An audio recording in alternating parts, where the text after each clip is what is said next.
नमस्कार विद्यार्थी मित्रांनो, माय सेल्फ निहाल. तर आज आपण कॉमर्स पेपर 2 साठी टॅक्स या युनिटमधून म्हणजेच 10व्या युनिटमधून वेतनाच्या उत्पन्नावर करपात्र उत्पन्नाची गणना कशी केली जाते, म्हणजेच जे इन्कम फ्रॉम सॅलरी आहे, one of the heads of income, त्यामधला जो सॅलरी पार्ट आहे, त्या सॅलरी पार्ट मधला इन्कम जो आहे, तो इन्कम आपण कसा कॅल्क्युलेट करायचा, म्हणजे कुठला इन्कम जो टॅक्सेबल इन्कम आहे तो आपण कसा कॅल्क्युलेट करायचा, ते आजच्या सेशनमध्ये आपण डिटेलमध्ये पाहणार आहोत. ठीक आहे. यामध्ये कुठल्या गोष्टी इन्क्लूड होतात, कुठल्या गोष्टी डिडक्ट होतात आणि त्यानंतर करपात्र उत्पन्नाची आपण काय करतो, उजळणी करतो आणि त्यानंतर आपल्याला त्यावरती टॅक्स द्यावा लागतो. ते आपण पाहणार आहोत. म्हणजे कुठले कुठले डिडक्शन्स असतात ते बघणार आहोत. त्यासोबतच कुठले कुठले इन्क्लुजन आहे ते सुद्धा पाहणार आहोत आणि त्यानंतर काही एक्झाम्पल्स सुद्धा पाहणार आहोत, जेणेकरून आपल्याला कळेल की आपल्याला करपात्र उत्पन्न कसं कॅल्क्युलेट करायचं आहे. ठीक आहे. तर सर्वांनी शेवटपर्यंत राहायचं आहे आणि सर्वात महत्त्वाची गोष्ट म्हणजे येणाऱ्या एक्झामिनेशनसाठी जर तुम्ही तयारी करत असाल तर तुमच्यासाठी एक महत्त्वपूर्ण सूचना आहे, ती म्हणजे paper two complete course for commerce. यामध्ये तुमच्या प्रिपरेशनला एक बूस्टअप मिळणार आहे, एक चालना मिळणार आहे. कारण यामध्ये तुम्हाला लाईव्ह लेक्चर्स मिळणार आहेत. लाईव्ह लेक्चर्समध्ये तुमचे कन्सेप्ट क्लिअर होणार आहेत आणि त्यासोबतच तुमचे डाऊट सुद्धा लाईव्ह क्लिअर होणार आहेत. त्यासोबतच तुम्हाला मिळणार आहे कम्प्लीट सिलेबस नोट्स, जे की मराठी आणि इंग्लिश या दोन्ही लँग्वेजमध्ये असणार आहेत. त्यामुळे भाषेचा काही यामध्ये एक विषय नाही. फुल सिलेबस मॉक टेस्ट तुम्हाला मिळणार आहे, जेणेकरून तुमचे 10 युनिट जे आहेत त्यावरती तुमची फुल प्रॅक्टिस होऊन जाईल. त्यासोबतच PYQs with explanation, previous year questions, मागील वर्षाचे जे प्रश्न आहेत तुमच्या युनिटवरती विचारलेले, तुमच्या सब्जेक्टवरती विचारलेले, ते तुम्हाला मिळणार आहेत एक्सप्लेनेशन सोबत. मॅरेथॉन्स असणार आहेत, म्हणजेच या मॅरेथॉनमध्ये तुमच्या 10व्या, तुमच्या 9व्या म्हणजे प्रत्येक युनिटवरती तुमचे मॅरेथॉन्स MCQs असणार आहेत, जेणेकरून तुमची प्रॅक्टिस जास्त होईल. 4000 पेक्षा जास्त MCQ सिरीज तुम्हाला मिळणार आहेत. 4000 MCQs प्रॅक्टिस जर तुम्ही कराल तर तुम्हाला कुठलाही प्रश्न घाबरवू शकणार नाही, तुम्हाला क्वालिफाय करण्यापासून अडवू शकणार नाही. त्यासोबतच कम्प्लीट पेपर 1 कोर्स जो आहे तो फ्री मिळणार आहे.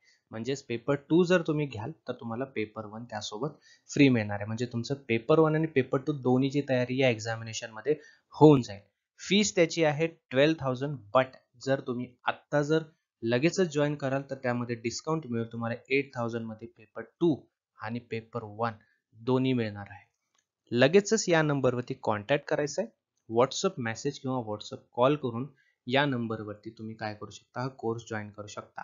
जर जमत नसेल तर एक काम करा, अँड्रॉइड फोन उचला, त्यावरती प्ले स्टोअर वरती जा. प्ले स्टोअर वरती सर्च करा ग्लोबल ऑनलाईन. आपला लोगो तुम्हाला तिथे दिसेल.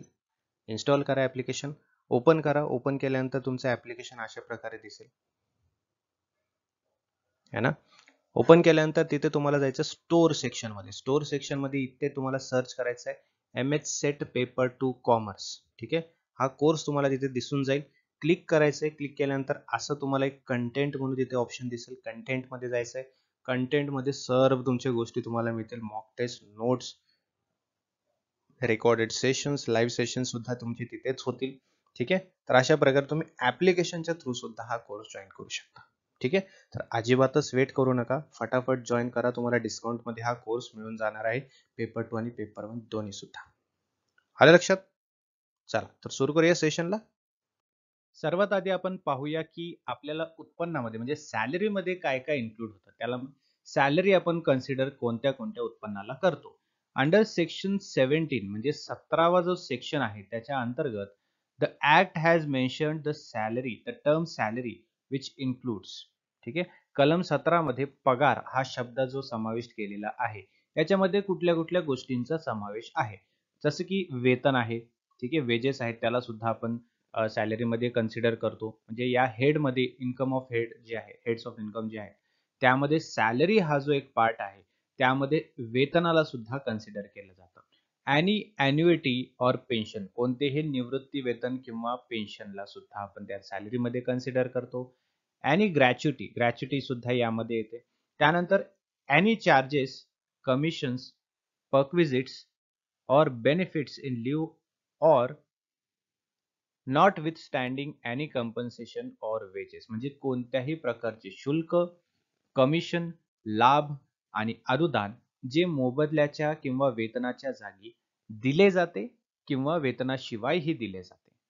अशा उत्पन्नांना सुद्धा आपण सॅलरीमध्ये कन्सिडर करतो. एनी ॲडव्हान्स ऑफ सॅलरी, कोणतीही पगाराचा आगाऊ भाग म्हणजे ॲडव्हान्समध्ये जर भेटलेली असेल सॅलरी ती सुद्धा. राईट. त्यानंतर any payment received by worker in regard to any time of leave not benefited by him, म्हणजे कामगाराला त्याच्या न वापरलेल्या रजेबाबत मिळालेली कोणतीही रक्कम. ठीक आहे. थकबाकी जी असते ना त्याला सुद्धा आपण त्याच्यात कन्सिडर करतो. त्यानंतर कर्मचाऱ्याने मान्यता प्राप्त भविष्य निर्वाह निधीत सहभाग घेतल्यामुळे वार्षिक शिल्लक झालेली रक्कम जी 4थ्या अनुसूचीतील भाग अ च्या नियम 6 अंतर्गत करपात्र आहे. आलं लक्षात? तर हे सर्व आपण कन्सिडर करतो. याशिवाय सुद्धा आणखीन आहेत 2. त्यानंतर चतुर्थ अनुसूचीचा भाग अ मधील नियम 11 च्या उपनियम 2 नुसार हस्तांतरित समतोलमध्ये समाविष्ट असलेल्या सर्व घटकांचा एकूण भाग जेवढ्या प्रमाणात तो उपनियम 4 अंतर्गत करपात्र आहे आणि त्यासोबत केंद्र सरकार किंवा कोणत्याही अन्य नियोक्त्याद्वारे मागील वर्षात कर्मचाऱ्याच्या खात्यात, ठीक आहे, कलम 80 CCD मध्ये उल्लेखित निवृत्ती वेतन योजनेअंतर्गत केलेले योगदान सुद्धा टॅक्सेबल आहे. तर या सर्व गोष्टींना आपण सॅलरीमध्ये कन्सिडर करतो. आलं लक्षात? हे खूप महत्वाचं आहे कारण सॅलरीमध्ये कुठल्या कुठल्या गोष्टी कन्सिडर केल्या जातात आणि सॅलरीड इन्कम मधून जर आपण ही कॅल्क्युलेशन करत असू तर आपल्याला ह्या गोष्टी माहिती असणं गरजेचं आहे. ठीक आहे. आता यानंतर महत्वाची गोष्ट आपण बघणार आहोत ती म्हणजे अलाउन्सेस. आपल्या सॅलरीमध्ये कुठले कुठले अलाउन्सेस भत्ते ऍड केले जातात आणि ते कसे आहेत ते आपल्याला करपात्र आहेत की नाही ते बघायचं आहे. ठीक आहे. आता बघा काय काय आहेत. नियोक्ता आपल्या कर्मचाऱ्यांच्या वैयक्तिक खर्चाची पूर्तता करण्यासाठी भत्ते प्रदान करतो. ठीक आहे. भत्ते पूर्णपणे करपात्र किंवा अंशतः करपात्र असू शकतात. आलं लक्षात? त्यामध्ये बघा अंशतः करपात्र असणारे भत्ते कुठले आहेत? ठीक आहे. हाऊस रेंट अलाउन्सेस आहे, घर भाडे भत्ता आहे, हे अंशतः करपात्र असतं. त्यासोबत कलम 10 सबसेक्शन 14 1 आणि 2 अंतर्गत विशेष भत्ते सुद्धा यामध्ये कन्सिडर केले जातात. आता पूर्णपणे करपात्र असलेले भत्ते कुठले आहेत? ठीक आहे. यामध्ये पूर्णपणे टॅक्सेबल असलेले बरं का. डिअरनेस अलाउन्स ज्याला आपण काय म्हणतो महागाई भत्ता म्हणतो. ओव्हरटाईम अलाउन्स ज्याला आपण ओव्हरटाईम भत्ता म्हणतो. फिक्स्ड मेडिकल अलाउन्सेस स्थिर वैयक्तिक भत्ता, टिफिन अलाउन्स, सेवक भत्ता, नॉन काय म्हणतात त्याला practising allowances, hill allowances, warden आणि प्रॉक्टर अलाउन्सेस, त्यानंतर डेप्युटेशन अलाउन्सेस, या सर्व अलाउन्सेसला काय म्हटलं जातं? टॅक्सेबल म्हटलं जातं. काय म्हटलं जातं? करपात्र. ठीक आहे. कसा करपात्र? पूर्ण करपात्र. ठीक आहे. पूर्ण करपात्र भत्ते कुठले म्हटलं तर हे भत्ते आपल्याला लक्षात पाहिजे. कॅल्क्युलेशन करताना खूप महत्वाचं आहे त्यामुळे लक्षात ठेवायचं. पुढे बघा काही पर्क्विजिट्स म्हणजे अधिकार लाभ जे असतात त्याला म्हणतो पर्क्विजिट. बघा यामध्ये कसं आहे पगाराव्यतिरिक्त कर्मचाऱ्यांना अनेकदा इतर काही फायदे दिले जातात. बरोबर ना? जे कधी कधी रोख स्वरूपात असू शकतात किंवा नसूही शकतात. ठीक आहे. उदाहरणार्थ कर्मचाऱ्याला नोकरी दरम्यान नियोक्त्याने दिलेले भाडेमुक्त निवासस्थान है ना किंवा कार दिलेली असेल हे सुद्धा पर्क्विजिट मध्ये कन्सिडर केलं जातं. बिलांच्या परतफेडीला अधिकार लाभ मानले जात नाही. अधिकार लाभ फक्त रोजगार चालू असताना दिले जातात. ठीक आहे. आता यामध्ये पर्क्विजिट जसं की टॅक्सेबल पर्क्विजिट्स काय काय आहेत बघा. रेंट फ्री अकोमोडेशन आहे, इंटरेस्ट फ्री लोन दिलेला असेल तर ते सुद्धा अधिकार लाभेमध्ये कन्सिडर केलं जातं आणि ते टॅक्सेबल आहे. मुव्हेबल ॲसेट्स आहेत, एज्युकेशनल एक्सपेन्सेस आहेत, insurance premium paid on behalf of employees आहे. या सर्व गोष्टींवरती कर लागतो. या सर्व गोष्टींना टॅक्सेबल आहे असं कन्सिडर केलं जातं. ठीक आहे. तर पर्क्विजिट म्हणजे काय एक लक्षात ठेवा पहिले की तुमच्या सॅलरी व्यतिरिक्त तुम्हाला कंपनी काय देते काही लाभ देत असते. जसे की तुम्हाला काय म्हणतात त्याला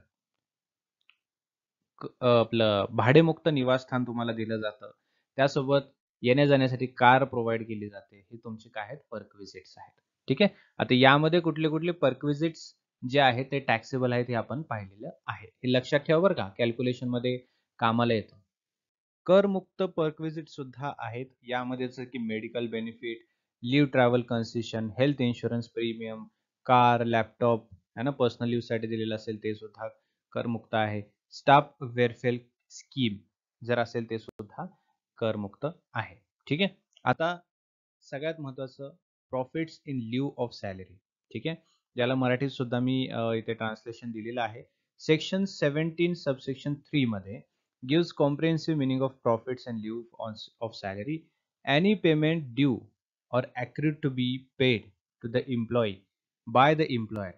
Payment to be valid under section 17A3 are two essential features. म्हणजे जर एम्प्लॉईला, ठीक आहे, आपल्या कर्मचाऱ्याला काही पैसे देणे आहे आणखी, ठीक आहे, पुढे आणखीन त्याला मिळणार आहे, त्याला प्रॉफिटच कन्सिडर केलं जातं.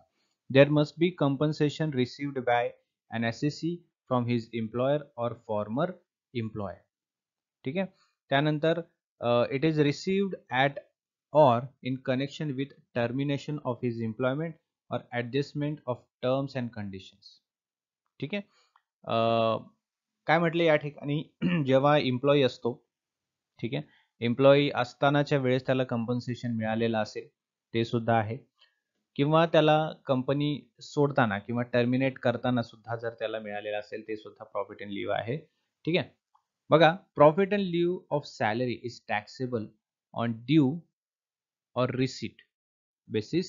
Payment from unrecognized provident or superannuation fund is taxable as profit in lieu of salary if that balance consists employer's contribution or interest on employer's contribution. समजतंय? एम्प्लॉयर्स कॉन्ट्रीब्युशन जो असतो पीएफ मधला वगैरे किंवा सुपरअॅन्युएशन फंड मधला, ठीक आहे, त्याला सुद्धा profit in Leo of salary असं कन्सिडर केलं जातं. ठीक आहे. बघा, याचं मराठीमध्ये सुद्धा इथं दिलेलं आहे. काय म्हटलं की वेतनाच्या जागी नफा जो असतो है ना, जो देय असेल किंवा रिसीट असेल, या आधारावर कर योग्य ठरतो जर कोणत्याही अप्रशिक्षित भविष्य निर्वाह निधी, ठीक आहे, अनरिकॉग्नाइज्ड प्रोव्हिडंट फंड किंवा निवृत्त वेतन निधी सुपर ॲन्युएशन फंड रकमेचा समावेश नियोक्त्याच्या योगदानात किंवा त्यावरील व्याजात असेल तर ती रक्कम वेतनाच्या जागी नफा म्हणून करयोग्य मानली जाते. ठीक आहे. लक्षात, कारण मी जसं की तुम्हाला सांगितलं की त्याला प्रॉफिट म्हणून कन्सिडर केलं जातं आणि प्रॉफिट म्हणून कन्सिडर केलं की त्याला त्याच्यावरती टॅक्स देणं भाग आहे. ठीक आहे. त्यावरती काय असतं, ते कर पात्र असतं. त्यामुळे याला जे आहे, जे देय आहे किंवा रिसीट आहे, ठीक आहे, ड्यू आहे किंवा रिसीट आहे किंवा अनरिकॉग्नाइज्ड प्रोव्हिडंट फंड, सुपरअॅन्युएशन फंड असं जर असेल तर ते कसं असेल, प्रॉफिट कन्सिडर करून त्याला टॅक्स लावला जातो. काही एक्सेप्शन्स आहेत सेक्शन 17 सबसेक्शन 3 मध्ये, ठीक आहे, आणि एक्सेप्शन्स आहेत अंडर सेक्शन 10. बरोबर. यामध्ये जसं की डेथ कम रिटायरमेंट ग्रॅच्युटी असेल तर ते एक्झेम्पशन आहेत आणि मुक्तता आहे त्याच्यामध्ये. हाऊस रेंट अलाउन्सेस आहे, HRA जे आहे ते हे आहे, काय म्हणतात, एक्झेम्पशन आहे. ठीक आहे. कमिटेड व्हॅल्यू ऑफ पेन्शन आहे, retrenchment pay received by employee आहे, payment received from statutory provident fund or recognised provident fund असेल, any payment from an approval superannuation fund, payment from the recognised provident fund, हे सर्व कसे आहेत, एक्झेम्प्टेड under section 10 आहेत. ठीक आहे. आता हे सर्वात महत्वाची गोष्ट तुम्हाला इथे पाहायची आहे ती म्हणजे कॅल्क्युलेशन. ठीक आहे. कॅल्क्युलेशन आहे सगळ्यात आधी इन्कम फ्रॉम सॅलरी. ठीक आहे. यामध्ये बघा काय काय कंपोनंट्स आपल्याला कन्सिडर करावे लागतात, काय काय घटक आपल्याला कन्सिडर करावे लागतात, विचारात घ्यावे लागतात जेव्हा आपण टॅक्सेबल इन्कम कॅल्क्युलेट करतो इन्कम फ्रॉम सॅलरी मधून. लक्षात, इन्कम फ्रॉम सॅलरी मधून जेव्हा आपण टॅक्सेबल इन्कम कॅल्क्युलेट करतो तेव्हा काय काय गरजेचं आहे. आता त्यामध्ये कुठले कुठले घटक आहेत ते आता बघा. एक तर बेसिक सॅलरी तुम्हाला माहिती असणं गरजेचं आहे. अलाउन्सेस जसे की HRA आणि DA आहे, ठीक आहे, ते आहे महत्वाचं. परक्विजिट्स आहेत, कंपनीने प्रोव्हाइड केले, कार, अकोमोडेशन, जे काय असेल परक्विजिट्स ते माहिती पाहिजेत. बोनस असेल, कमिशन असेल, ते सुद्धा आपल्याला माहिती पाहिजे. हे कंपोनेंट्स महत्वाचे आहेत. त्यानंतर डिडक्शन, या सर्वांना एकत्र केलं की आपल्याला ग्रॉस मिळतं. ठीक आहे. त्यामधून आपल्याला डिडक्ट करावं लागतं. स्टँडर्ड डिडक्शन 50,000 हे डिडक्शन पहिला आहे. त्यानंतर प्रोफेशनल टॅक्स असेल जर ऍप्लिकेबल असेल तरच. ठीक आहे. हे डिडक्शन्स आहेत अंडर सेक्शन 16. कंपोनेंट्स आपल्यावरती समोर आहेत आणि डिडक्शन अंडर सेक्शन 16 हे आपल्याला माहिती पाहिजे. आता एक्झाम्पल बघा. पहिला एक्झाम्पल आहे. एका व्यक्तीची समजा की माझीच, ठीक आहे, नेहाल. नेहालची बेसिक सॅलरी आहे 8 लाख रुपये. त्याला HRA मिळतो 2,40,000. बोनस आहे 1 लाख रुपयाचा आणि प्रोफेशनल टॅक्स आहे 2,500चा. आता सगळ्यात आधी आपल्याला काय करायचंय, ग्रॉस सॅलरी म्हणजे ज्याच्यात कसलंही डिडक्शन नाही ते कन्सिडर करून घ्यायचंय, कॅल्क्युलेट करून घ्यायचंय.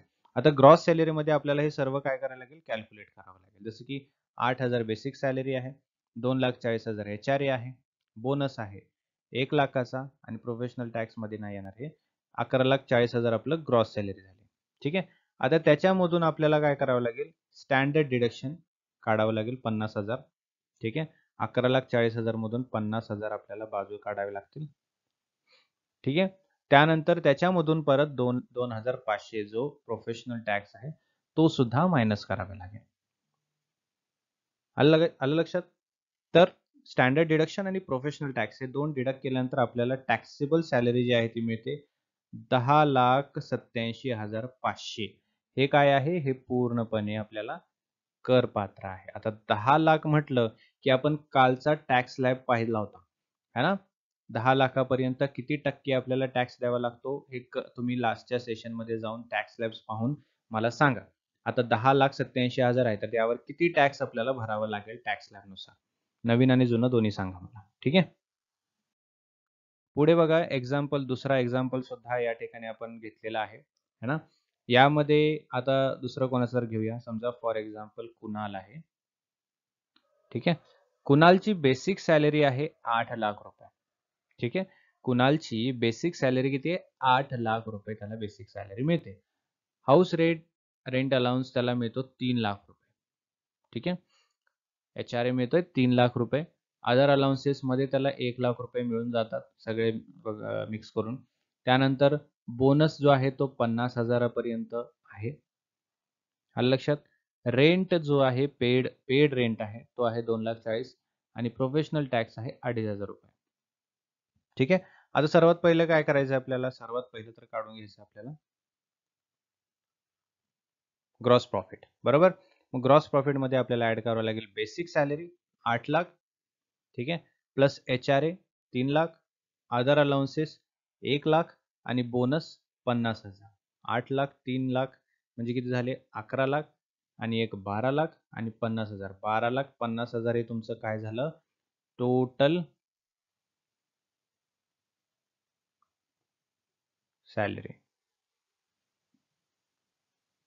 टोटल ग्रॉस सॅलरी किती, 12,50,000. आलं लक्षात. आता या ग्रॉस सॅलरीवरून आपल्याला काय करायला लागेल, काही डिडक्शन्स करावे लागतील. ठीक आहे.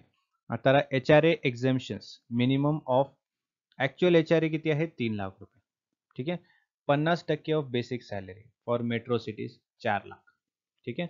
रेंट किती पे केलेला आहे, rent paid 10% of basic salary. ठीक आहे. म्हणजे 2,40,000 मायनस 80,000 तर उरली किती, 1,60,000. तर HRA म्हणजे हाऊस रेंट अलाउन्स याच्यामध्ये एक्झेप्शन, याच्यामध्ये मुक्तता किती मिळाली, 1,60,000. ठीक आहे. त्यानंतर टॅक्सेबल अलाउन्सेस बघा. HRA टॅक्सेबल 3 लाख मायनस 1,60,000 जे की एक्झेम्पशन आहे. ठीक आहे. 1,40,000 झाले आणि अदर अलाउन्सेस 1 लाख ते की फुल्ली टॅक्सेबल आहे. आलं लक्षात. त्यानंतर डिडक्शन्स आता करूया बघा. डिडक्शन मध्ये स्टँडर्ड डिडक्शन 50,000 झालं. त्यानंतर आपलं प्रोफेशनल टॅक्स 2,500. हे दोन डिडक्शन झाले की टोटल डिडक्शन किती व्हायला पाहिजे, 52,000. आपल्याला 52,500 टोटल डिडक्शन व्हायला पाहिजे. ठीक आहे. मग आता टॅक्सेबल इन्कम किती होता आपण पाहिलेला आहे, 12,50,000. त्यामधून HRA जो आहे तो एक्झेम्प्टेड HRA 1,60,000 आहे. ठीक आहे. तो 12,50,000 मधून 1,60,000 मायनस केला.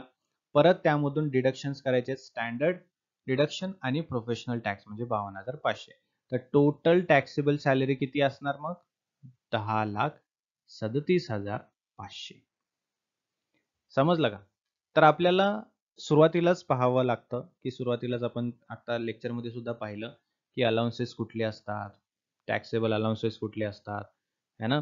डिडक्शन्स कसे करायचे, डिडक्शन्स कुठले आहेत, एक्झेम्प्टेड कुठले आहेत हे बघायचं आहे आणि त्यानुसार आपल्याला करायचं आहे टॅक्सेबल इन्कम कॅल्क्युलेट करायचं. एकदा टॅक्सेबल इन्कम कॅल्क्युलेट झालं की मग टॅक्स स्लॅबनुसार आपल्याला त्या रकमेवरती किती टॅक्स द्यावा लागतो हे आपल्याला कळतं. ठीक आहे. त्यामुळे टॅक्सेबल इन्कम कॅल्क्युलेट करणं खूप गरजेचं आहे. आलं लक्षात? आय होप तुम्हाला कळालं असेल की इन्कम फ्रॉम सॅलरी जर असेल त्याच्यातून तर कसं आपल्याला करायचं आहे, कसं टॅक्स आपल्याला काढायचं आहे, टॅक्सेबल इन्कम कसं काढायचं आहे. ठीक आहे. आलं लक्षात? तर भेटूया पुढच्या सेशनमध्ये दुसरं हेड्स ऑफ इन्कम वरती कसं कॅल्क्युलेशन करायचं ते आपण पाहूया. ठीक आहे. All right everyone. Bye bye. Good night and take care.